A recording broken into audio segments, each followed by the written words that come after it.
Aujourd'hui, place à la chronique culture d'Estelle Martin. Bonsoir Estelle. Bonsoir Mohamed. Et pour commencer, un peintre brésilien qui était tombé dans l'oubli en France, en tout cas on le redécouvre. Effectivement, il s'agit de Cândido Portinari, renommé révéré au Brésil.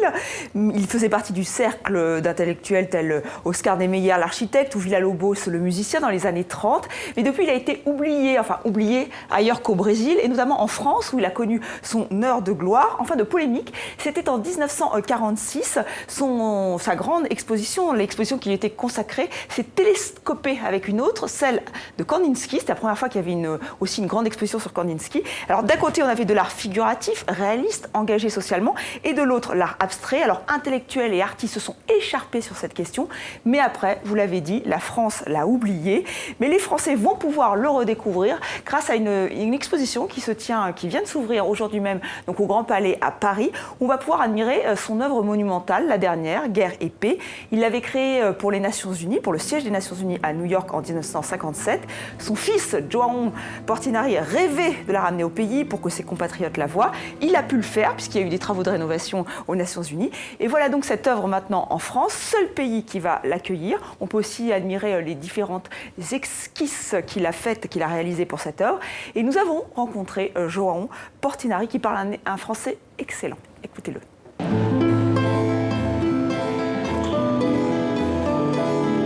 Aucun peintre n'a peint un pays autant que Portinari a peint le sien.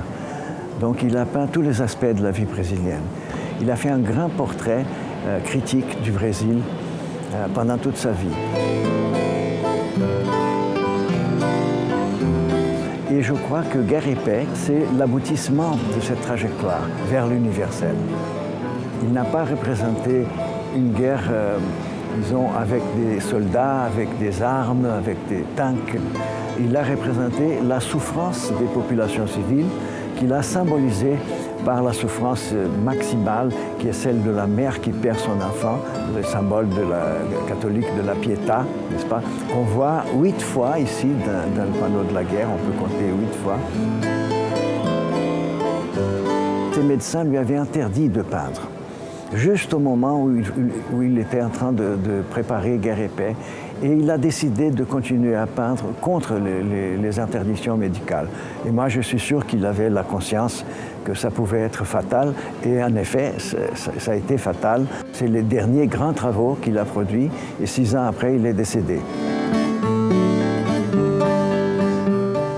Quand on voit ses œuvres, on comprend pourquoi certains le surnomment le Picasso brésilien. Donc c'est à voir jusqu'au 9 juin au Grand Palais à Paris et c'est gratuit. Au programme également, Estelle, une nuit au chantier, une nuit pour mélomanes. Oui, ce chantier, c'est la Philharmonie de Paris, une nouvelle salle de concert qui est en construction, imaginée par l'architecte star Jean Nouvel. Ça ne ressemble pas encore à cette belle image, mais le chantier est très avancé et le budget a été revu à la hausse, 386 millions d'euros, soit 3 fois plus que la première estimation. Alors Jean Nouvel dit qu'il faut ce qu'il faut pour créer ce futur centre Pompidou de la musique. Il va accueillir les plus grands orchestres, les orchestres les plus prestigieux de toute la planète et surtout l'Orchestre de Paris qui, pour nous faire patienter, ils seront dans les murs en janvier 2015, nous a donc concocté une nuit au chantier assez spéciale. Je vous quitte donc en musique. À demain Mohamed. À demain Estelle.